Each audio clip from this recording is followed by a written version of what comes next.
Mercedes, please, here's the check. I have no money in my account. Or even if I have money in my account, you can't cash it. So all I'm doing is writing checks. And that's how they're buying the Saudi oil, with US dollars, which cannot be redeemed. They're just like checks which cannot be cashed.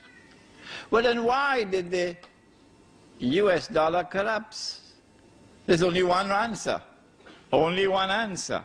Only one. And that is that Wall Street knew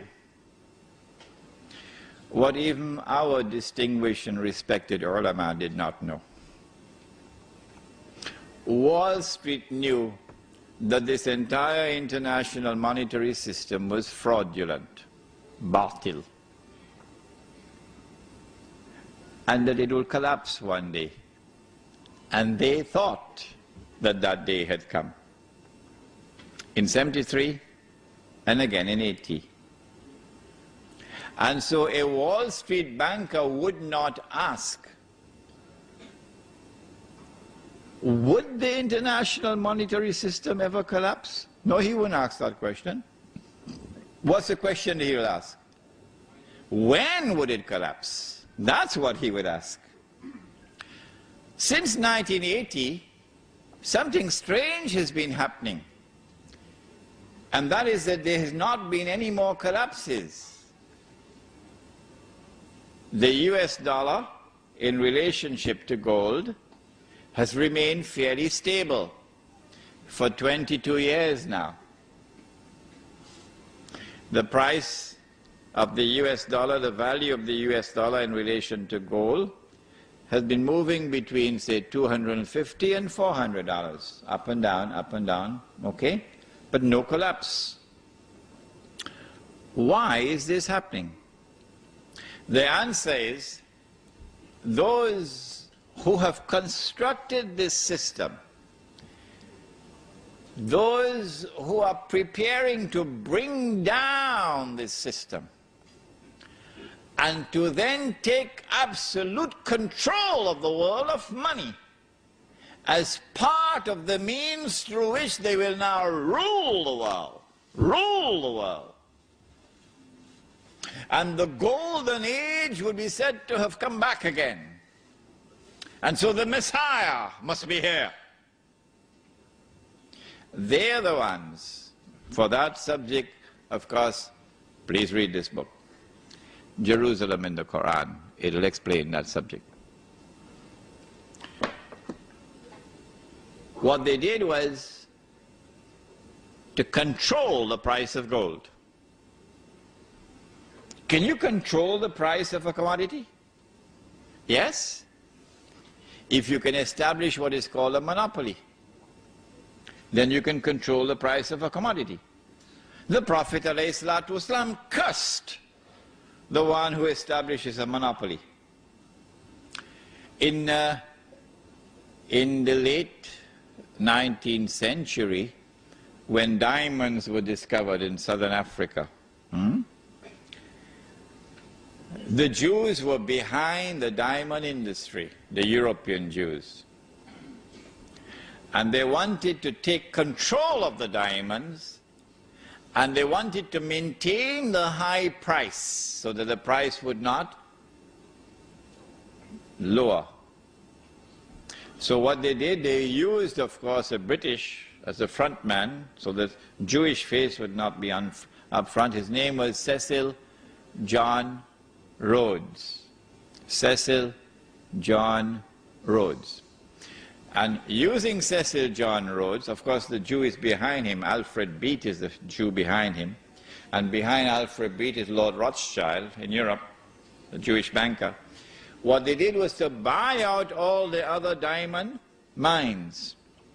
And those which could not be bought out, they got them to come together in one amalgamated company, which was called De Beers Consolidated. And once they did that, they were able to maintain stability in the price of diamonds at the level that would give them the maximum return. And so this is what has been happening to gold. Not for the purpose of keeping the price high, no. For the purpose of keeping the system from collapsing. We don't want it to collapse on its own. We want to bring it down when it will be in the interests of the State of Israel. That's where we are today, brothers and sisters. This is the history of what has happened since the first paper money was issued. The attack on America on September the 11th is the opening rounds. I have warned you time and again. The opening rounds of the countdown which will witness the transfer of power from one ruling state to another, from the United States of America to the State of Israel. How does Imran Hussein know this? Where does he get this knowledge? Brother, the hadith is there. We've used it as the cover of this book. Sure, you can differ with me.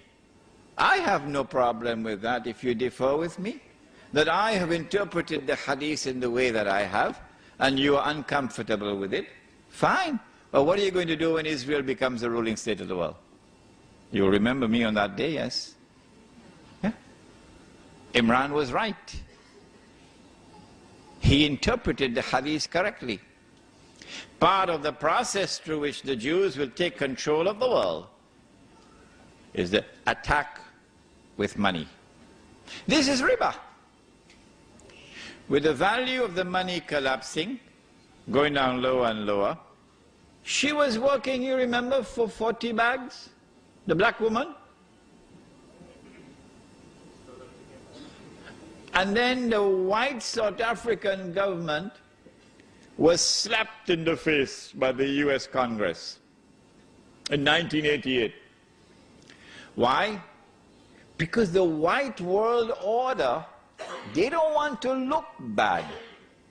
And this was an eyesore in South Africa. So they wanted to get rid of this apartheid because it was embarrassing them. So they slapped economic sanctions on South Africa in 1988. And then the South African rand collapsed. It was 1.9, it went to 3 rands to the dollar. And the woman who was working for 40 bags of mealie meal or corn, she's now getting 20 bags. Huh? And then when the black government gave way, the white government gave way to the black government, 91 or 92, the South African rand had some color consciousness in it. Because as soon as the black government took power, it dropped from 3 rands to 6 rands. Strange things happening, eh? And then when September 11 took place, 2 aeroplanes hit 2 towers, and the South African rand thousands of miles away fell from 6 to 9. And so she was working for 40 bags of mealie meal. And then it went to 20, and now it went to 10. And then about a month or 2 ago, I don't know, it reached up to 12 rands to 1 US dollar before the South African government established a commission inquiry to find out where is this thief. And who is the thief? And so this is riba. This is riba. Why? Because of the verse of the Quran, وَلَا تَبْخَسُوا النَّاسَ أَشْيَاءَهُمْ وَلَا تَبْخَسُوا النَّاسَ أَشْيَاءَهُمْ. Do not diminish, make little the value of people's property, people's labor, people's sweat. It's haram. It is riba because of the hadith. If you rip off somebody, then that's riba. This is a rip-off. When the moment is appropriate,